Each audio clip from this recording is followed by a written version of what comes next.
காங்கிரஸ் கூட்டணி 100 இடங்களை கூட தாண்டாது என்று மத்திய இணையமைச்சர் எல் முருகன் தெரிவித்துள்ளார். மதுரை மீனாட்சியம்மன் கோயிலில் எல் முருகன் சுவாமி தரிசனம் செய்தார். பின்னர் செய்தியாளர்களை சந்தித்த அவர் காங்கிரஸ் கூட்டணியின் தோல்வி உறுதி செய்யப்பட்டு விட்டதாக கூறினார். காங்கிரஸ் தலைமையிலான கூட்டணி ஆலோசனை கூட்டத்தில் மு.க.ஸ்டாலின் பங்கேற்காதது குறித்து பேசிய எல் முருகன், அந்த அளவிற்கு காங்கிரஸ் கூட்டணி தலைவர்கள் ஒவ்வொரு மூலையில் திரும்பி இருந்தது அனைவருக்கும் தெரியும் என்று பதிலளித்தார்.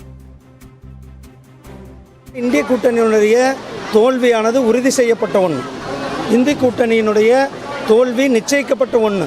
இந்திய கூட்டணி அவங்க 100 சீட்டு கூட தாண்டதே பெரிய ஒரு விஷயமாக தான் இருக்க போகிறது. நீங்கள் எழுதி வைத்துக் கொள்ளுங்கள். இந்திய கூட்டணி ஏற்கனவே உடஞ்சிருச்சு. அரவிந்த் கெஜ்ரிவால் நாளைக்கு ஜெயிலுக்கு போயிடுவார். மம்தா பானர்ஜி நான் வரல அப்படின்னு சொல்லியாச்சு. ஸ்டாலினும் நான் போக மாட்டேன் அப்படின்னு சொல்லியிருக்கிறதா செய்திகள் வருகிறது.